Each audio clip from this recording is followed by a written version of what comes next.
नमस्कार दोस्तों, स्वागत है आपका multi talents and education YouTube channel में।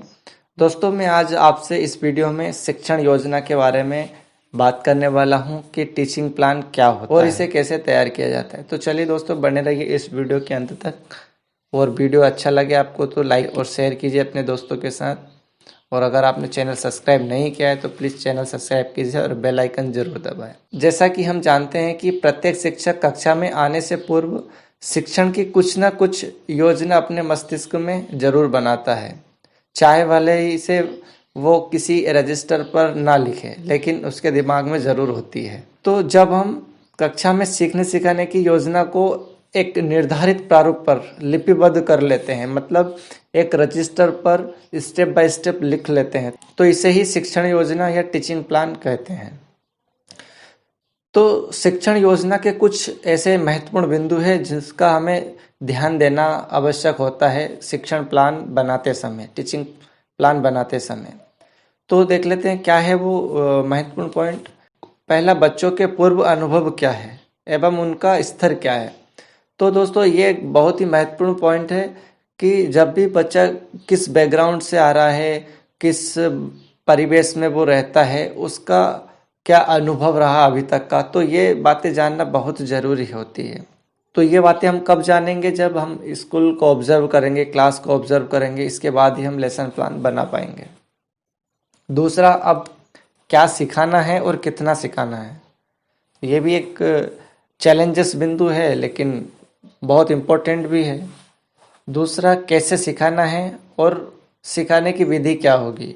शिक्षण का अनुमानित समय कितना होगा, आप कितने समय में अपने इस जो प्लान बना रहे हो उसको पूरा करोगे। आप मंथली प्लान बना रहे हो या आप वीकली प्लान बना रहे हो या फिर आप डे बाय डे का प्लान बना रहे हो। तो डे बाय डे के में आप बेसिकली 40 मिनट का एक पीरियड होता है, तो उस पीरियड में आप कितने समय में कौन कौन सी गतिविधि को करोगे, कौन कौन सी सहायक सामग्री की इसमें आवश्यकता होगी, जो भी आप गतिविधि करा रहे हो उसमें क्या क्या चीज़ें लगेगी, कौन सी गतिविधि को सम्मिलित किया जा सकता है।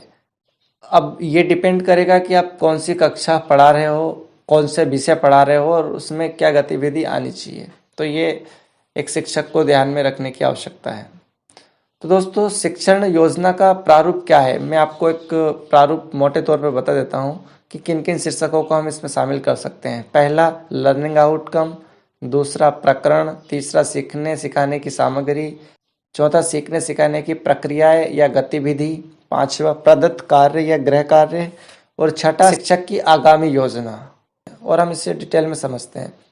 तो फॉर एग्जाम्पल के लिए कि आप शिक्षण योजना गणित कक्षा 1 का बना रहे हो, तो उसमें क्या क्या चीज़ें आनी चाहिए, किस लर्निंग आउटकम का ध्यान रखना पड़ेगा। तो हम शुरुआत से समझते हैं कि और हमें किस तरह से लिखना है। जिस तरह से आपको स्क्रीन पर दिख रहा होगा, तो आपको इसी तरह से एक प्लान तैयार करना है। पहले कॉलम में लिखना है दिनांक, दूसरे कॉलम में कक्षा, तीसरे कॉलम में विषय और चौथे में समय। अब दिनांक कुछ भी हो सकती है, जैसे आज 11/9/2020 है, तो दिनांक में जो जिस दिन का आप प्लान बना रहे हो उसका दिनांक लिखिए। कक्षा में कक्षा किस कक्षा के लिए, कक्षा 1 है तो एक के लिए। विषय कौन सा, गणित है तो गणित के लिए। समय कितना, 35 से 40 मिनट। तो ये कॉलम के बाद पहला जो हमने बताया था प्रारूप में कि लर्निंग आउटकम, बच्चे संख्या पूर्व अवधारणा, जैसे मोटा पतला, छोटा बड़ा, ऊंचा नीचा, दूर पास, हल्का भारी, कम ज़्यादा, लंबा छोटा आदि को पहचान लेते हैं और उनके आधार पर वर्गीकरण कर लेते हैं। तो ये हमारा लर्निंग आउटकम है। तो हम इसके आधार पर कक्षा को डिजाइन करेंगे कि हमें इसके आधार पर किन किन सामग्रियों को रखना पड़ेगा। प्रकरण में बाघ, जैसे हम बाघ के बारे में बात करें तो यहाँ पे सीधा सा दिया गया है कि छोटा बड़ा, ऊंचा नीचा। तीसरा, सीखने सिखाने की सामग्री, इसमें परिवेशीय ठोस सामग्री, जैसे जिसमें कंकड़ पत्थर, बीज, पत्ते। कक्षा में लगा किसी भी दृश्य का चित्र, बाघ का चित्र। चौथा, सीखने सिखाने की प्रक्रियाएं या गतिविधि। तो इस कॉलम में चरण दिए हैं, समय दिया हुआ है और आकलन के तरीके दिए हैं। तो का शिक्षण की शुरुआत में गांव या आसपास लगने वाले किसी मेले, दृश्य पर बातचीत करके पाठ की योजना पाठ की शुरुआत करेंगे। जैसे मेले में क्या क्या था, पूछकर भिन्न सामानों की तुलना हम करा सकते हैं। इसका समय हम 5 मिनट ले सकते हैं। आकलन के जो तरीके हैं वो प्रक्रिया और सहभागिता देखकर हम कर सकते हैं।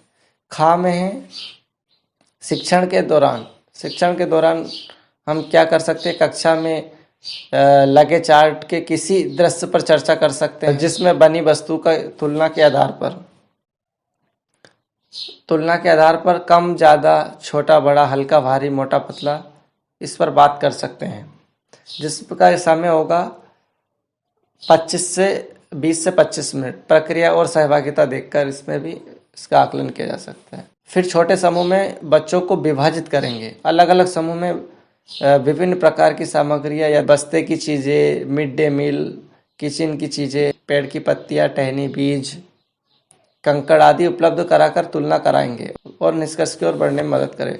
तो हम इसका समय तय कर सकते हैं 5 से 10 मिनट तक। बच्चों के दो के समूह में ही वस्तुओं की डेयरी बनाकर उन्हें वर्गीकृत कराएं। ये सारी प्रक्रिया होने के बाद में फिर हम क्या करेंगे, विभिन्न प्रकार की वस्तुओं को दिखाकर तुलना कराएंगे और बच्चों की प्रतिक्रिया लेंगे। आकलन का इसमें तरीका रहेगा कार्य का अवलोकन, जो बच्चे कार्य कर रहे हैं उसका अवलोकन। 5वां पॉइंट है प्रदत्त कार्य या गृह कार्य, मतलब असाइनमेंट।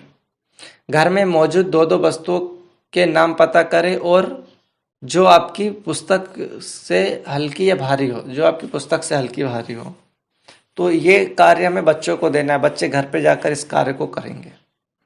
फिर इसमें शिक्षण की आगामी योजना क्या होती है।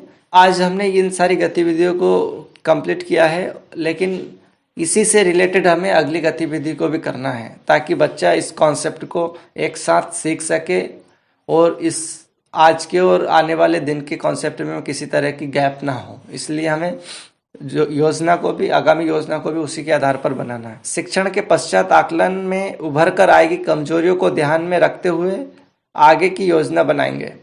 इसमें विषय वस्तु को 40 मिनट की शिक्षण योजना को ध्यान में रखते हुए हमें विभाजित कर व्यवहारिक स्वरूप में देंगे।